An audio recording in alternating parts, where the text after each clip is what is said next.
Di sebuah perkampungan kumuh di pinggiran kota, tinggallah seorang anak laki-laki bernama Bima. Bima tidak punya banyak harta, mainannya pun hanya dia dapat dari barang-barang bekas. Tetapi matanya selalu bersinar karena dipenuhi rasa ingin tahu dan kepintaran yang luar biasa. Ia adalah anak yang sangat cerdas dan selalu berangan-angan tentang bintang-bintang di langit malam. Suatu sore saat Bima sedang mencari barang bekas yang bisa didaur ulang di dekat tempat pembuangan sampah, matanya tertumbuk pada sesuatu yang besar dan berkilauan. Itu adalah robot. Robot itu terlihat mengenaskan. Salah satu tangannya copot, kakinya bengkok, dan tubuhnya penuh goresan. Jelas sekali robot itu rusak dan dibuang. "Kasihan sekali kamu," bisik Bima, "tapi aku bisa memperbaikimu."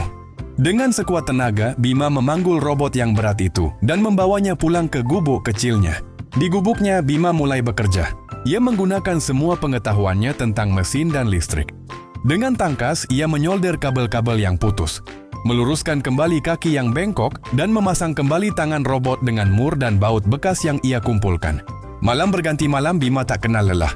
Hingga pada pagi yang cerah, Bima menekan tombol merah kecil di dada robot. Zete, kratak, klik, mata robot itu menyala biru. "Halo?" Suara robot itu terdengar serak.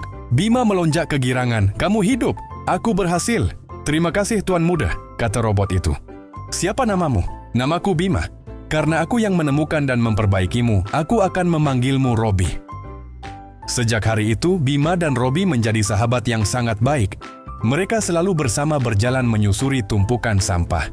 Suatu malam saat mereka berdua duduk di luar menatap langit bertabur bintang, Bima berbisik kepada Robi. "Robi, aku punya satu impian terbesar di dunia. Aku ingin membuat roket agar aku bisa terbang ke angkasa, melihat planet-planet, dan menyentuh bintang." Mata biru Robi berkedip-kedip memproses informasi. "Sebuah roket? Itu terdengar mustahil, Bima," kata Robi. "Roket butuh banyak bahan mahal." "Tidak ada yang mustahil, Robi. Kita akan gunakan apa yang kita punya.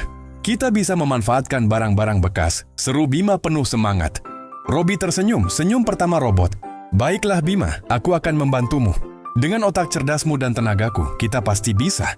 Maka dimulailah proyek besar mereka. Setiap hari Bima merancang dan Robi yang mengumpulkan. Seluruh bahan roket dibuat dari barang-barang bekas yang dipotong, dilas, dan disatukan. Bahkan, mesin pendorong mereka rakit dari komponen-komponen motor bekas yang dimodifikasi dengan sangat jenius oleh Bima. Setelah berbulan-bulan bekerja keras, sebuah roket besar berwarna perak berdiri tegak di halaman gubuk Bima. Roket itu memang tidak secanggih roket sungguhan, tapi itu adalah hasil karya cinta dan kecerdasan. "Sudah waktunya, Robi," kata Bima. "Sudah waktunya, Bima. Hati-hati di jalan, roket sudah siap terbang," jawab Robi. Robi tidak bisa ikut karena ia harus mengendalikan peluncuran dari bawah.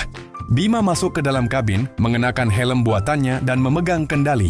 Ia menghitung mundur, 3, 2, 1, terbang, fush! Dengan suara menderu dan asap tebal, roket meluncur ke langit. Bima merasakan guncangan hebat, lalu keheningan, ia telah melewati awan. Melalui jendela kaca helmnya, Bima melihat pemandangan paling menakjubkan yang pernah ada. Bumi terlihat seperti kelereng biru dan putih yang indah. Ia terbang semakin tinggi. Ia melihat planet Mars yang merah seperti debu gurun, planet Jupiter yang besar dengan bintik merahnya, dan ia melayang di antara jutaan bintang yang berkelip-kelip seperti berlian.